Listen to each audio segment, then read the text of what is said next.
भागवत, शिव पुराण, अग्नि पुराण तीनों कहती है तीन तरह से मरे हुए व्यक्ति को कभी वैकुंठ नहीं मिलता, तीन तरह से मरे हुए व्यक्ति को कभी स्वर्ग नहीं मिलता, तीन तरह से मरे हुए व्यक्ति को कभी मोक्ष नहीं होता, तीन तरह से मरा हुआ व्यक्ति कभी भगवान के धाम तक नहीं पहुंच पाता।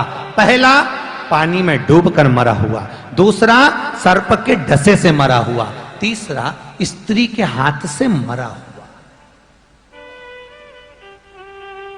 ये जो बच्चे लोग कह देते हैं ना, कई बार लड़के लोग कहते हैं छोरी की याद में मर गया, उसके चक्कर में सुसाइड कर लिया। इनको एक बार शिव पुराण भागवत पुराण अच्छे से सुन लेना चाहिए कि तुम उसकी याद में मरोगे, प्राण त्यागोगे तो तुम्हारा जीवन ना तो नरक जाओगे ना कभी स्वर्ग जाओगे। प्रेत की योनि में जिंदगी भर इसी पृथ्वी पर प्रेत बनकर भटकते रहोगे, भूत बनकर, प्रेत बनकर। मुक्ति नहीं है। शिव पुराण कहती है मोक्ष नहीं है, मुक्ति है कहां? भटकोगे, ना कभी वैकुंठ मिला है ना कभी नरक मिला, पड़े हो, भटक रहे हो जगत में। जैसे कोई आप कभी सूरज की किरण आ रही हो, उस पे आप देखना दर्पण लगा के थोड़ा तो ऐसे छोटे छोटे कण नजर आते हैं, बस उसी कण के रूप में ये प्रेत योनि में भटकता रहेगा। मुक्ति नहीं है उसकी। तीन तरह से मरे हुए व्यक्ति को कभी स्वर्ग नहीं, कभी परमपद नहीं, कभी वैकुंठ नहीं, कभी मोक्ष नहीं। पहला, जम के बोलो, पानी में डूबकर मरा हुआ, दूसरा सर्प के डसे से मरा हुआ, और तीसरा स्त्री के हाथ से मरा हुआ। मोक्ष नहीं, मुक्तता नहीं। आंख में आंसू,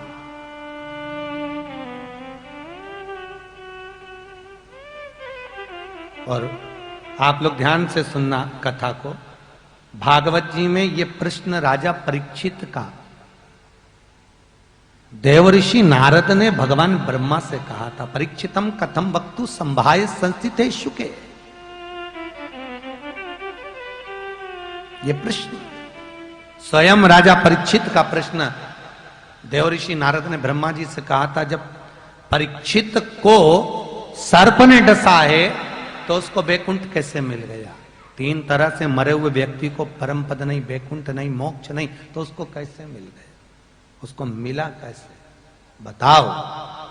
तब भगवान ब्रह्मा जी उसी समय पर बोले, ब्रह्मदेव ने कहा, उसने एकाग्र चित्त, एकाग्र मन और एकाग्र ध्यान से कथा सुनी। शिव महापुराण की कथा कहती है कोई जल में डूबकर भी अगर मर गया, स्त्री के हाथ से भी मर गया, सर्प के डसे से भी मर गया।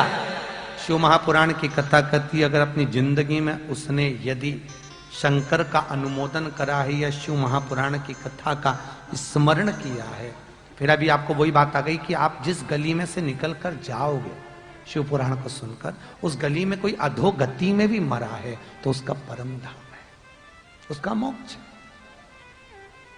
मुक्तता मिल जाती है उसको। तो कहा एकाग्र चित्त से स्मरण से अगर किसी ने शिव महापुराण की कथा को सुना और यदि वो जीव का मात्र दर्शन हो गया, मात्र दर्शन, केवल दर्शन।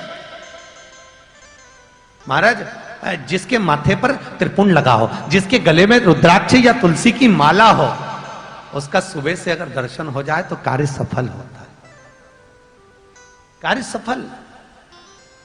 कई कई ब्राह्मणों को तो सिर पे तिलक लगाने में भी शर्म आती है, हम उनसे भी कहते हैं लगाओ। अगर मस्तक पर ब्राह्मण के सिर पर तिलक है, त्रिपुंड लगा हुआ है, गले में रुद्राक्ष या तुलसी की माला है, तो तुम्हारा चेहरा देखकर ना जाने कितनों के भाग्य खुल जाएंगे। मात्र तुम्हारा चेहरा देखना, मात्र केवल तुम्हारा स्वरूप देख लो, केवल लगाइए। अब भगवान शिव की कथा कह रही, बिंदु के प्राण छूट गए, बिंदु के प्राण गए, चंचुला देवी रो रही है, अंतिम संस्कार करवाया। बहुत ध्यान से सुनना, शिव पुराण बार बार नहीं मिल सकती। किस्मत वाले हो जो आपको मिली है और आप सुन रहे हैं। ना जाने कितनी पीढ़ियों को तार दोगे केवल इस पुराण, और ना जाने कितने संशय आप लोग जो गलती करते आए वो मिट जाएंगे आपके इस शिव पुराण से। जो जो हम पूजन में गलतियां करें वो सब निकल जाएगा, केवल यदि आपने 7 दिन की शिव पुराण को अपने जीवन में याद कर लिया। मट्टी का दिया, तांबे का दिया, पीतल का दिया, स्टील का दिया, कांसे का दिया, आटे का दिया, ये दीप तक का वर्णन शिव महापुराण में कि कौन सा दिया ज्यादा प्रबलता देता है, कौन से जल की प्रखरता, ये एक एक चीज का इसमें बहुत ध्यान से सुनिएगा। हमारा बिंदुक का चंचुला देवी जो पड़ी है, नैनों में जल है चंचुला के कि आज मेरा पति चले गया, आज मेरा पति समाप्त हो गया। आंखों में जल भरा था चंचुला के, नैनों से आंसू बह रहे थे चंचुला के। नगर के लोग सबकी सब आज काशी जा रहे हैं। चंचुला के मन में आ गया, पति का अंतिम संस्कार हो गया, सब काम हो गया, मैं भी काशी जाती हूं। जिंदगी में कभी चंचुला देवी काशी नहीं गई थी। और आप सब जानते हो पूरी दुनिया में केवल एक ही नगरी है काशी, जिसको अभिमुक्त नगरी कहते हैं। कौन सी नगरी है वो? अभिमुक्त। दुनिया का कोई संत यदि अपने प्राणों को त्यागना चाहता है तो वो काशी में त्यागना चाहता है। श्रीमद् वल्लभाचार्य जी, आप लोगों में से कई लोग होंगे ब्रह्म संबंधी, जिन्हें ब्रह्म संबंध भी लिया होगा। श्रीमद् वल्लभाचार्य जी ने स्वयं गोवर्धन नाथ जी से पूछा, मेरे वल्लभ ने, कि गिरिराज बाबा मेरे प्राणों को मैं कहां छोड़ूं? तो गोवर्धन नाथ जी बोलते हैं आप काशी चले जाइए। काशी क्यों? तो गोवर्धन नाथ जी कहते हैं काशी की भूमि एक ऐसी भूमि है जहां पर माता पार्वती ने शंकर से 2 वर मांगे हैं। एक वर माता पार्वती शिव से कहती है कि जिन पति पत्नी में आपस में झगड़ा हो उसमें प्रेम बढ़े, झगड़ा हो तो प्रेम बढ़े। शिव जी ने कहा तथास्तु। आज भी पति पत्नी में झगड़ा होता है तो उनमें प्रेम बढ़ता। जिस पति पत्नी में झगड़ा नहीं होता उनका झगड़ा एक दिन ऐसे होता है कि अदालत तक बात पहुंच जाती है। इसीलिए निवेदन है झगड़ते रहो, प्रेम करते रहो, प्रेम। दूसरा वर मांगा, हमें दूसरा वर दीजिए। क्या वर? तो कहा दूसरा वर ये दीजिए कि काशी में जो मरेगा, पार्वती जी बोलती हैं काशी में जो मरेगा तो उसको गुरु मंत्र आपको देना पड़ेगा। गुरु मंत्र आप दीजिए शंकर भगवान से, गुरु मंत्र आप दीजिए। शिव जी तुरंत बोले पार्वती, जगदम्बा ये कभी नहीं हो सकता, कभी नहीं हो सकता कि मरने वाले को गुरु मंत्र मैं दूं और तू कह रही है कि गुरु मंत्र आपको देना पड़ेगा। ये कभी नहीं हो सकता, कभी भी नहीं। चंचुला देवी का प्रसंग है। पार्वती मैया चित्तवृत्ति रखकर नयन बंद कर कर बैठ गई। शिवजी आखिरी में बोल दिए, ठीक है पार्वती, ठीक है, मैं तुझे वचन देता हूं पार्वती, मैं तुझे वर देता हूं, काशी में मरने वाले को गुरु मंत्र मैं दूंगा। तो पार्वती जी बोलती है मुझे कैसे मालूम पड़ेगा कि आपने गुरु मंत्र दिया? मालूम कैसे पड़ेगा? तो पार्वती से पूछा तू बता क्या चाहती है? पार्वती जी कहती है गुरु मंत्र देना तो सीधे कान में देना, और सीधे कान में देकर कान को मोड़ देना, मैं समझ जाऊंगी कि आपने गुरु मंत्र दे दिया। आज भी काशी में मरने वाले का सीधा कान अपने आप टेढ़ा हो जाता है, आज भी। पहले हमको भी विश्वास नहीं था, फिर एक बार जब काशी में कथा करने गए तब मणिकर्णिका पे जाकर दर्शन किया।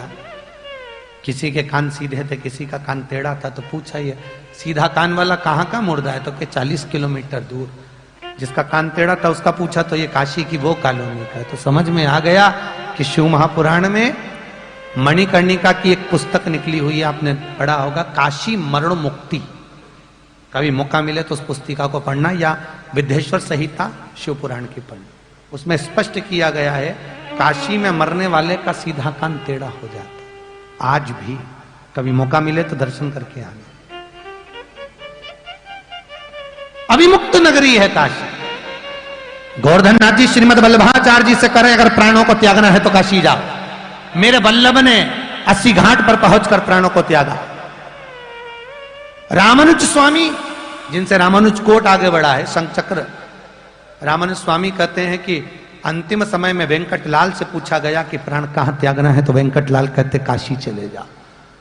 राम स्नेही संप्रदाय, जहां राम जी का नाम पूजा जाता है, राम जी महाराज जिन्होंने स्थापना करी राम स्नेही संप्रदाय, वो कहते हैं प्राणों को कहां त्यागा जाए, राम जी कहते हैं काशी चले जाओ।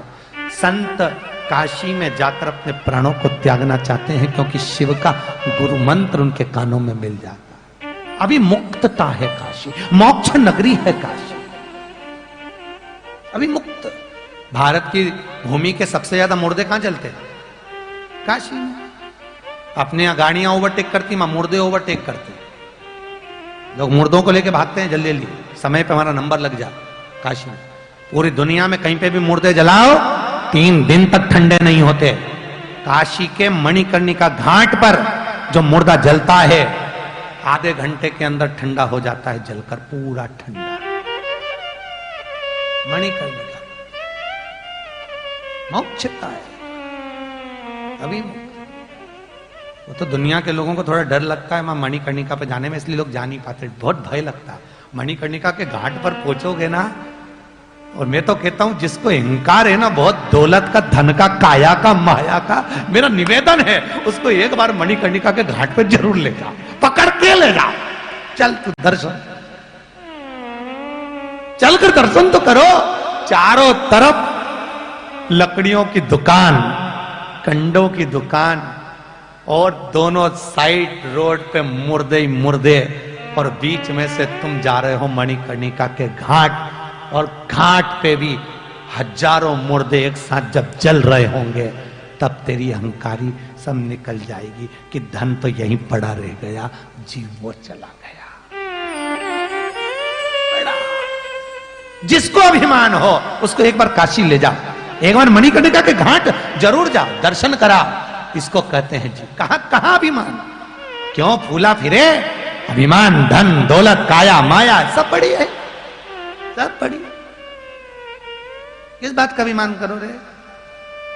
किस बात का? जबरदस्ती फूला फिरो 24 घंटा दर्पण के सामने, छोटी बना पैसा कमाया धरहंटी में, तो कहा अभिमान? सब मान मेरा कहना नहीं तो पछताएगा, माटी का खिलौना। वारे जोधपुर वालों, तुम्हें तो याद है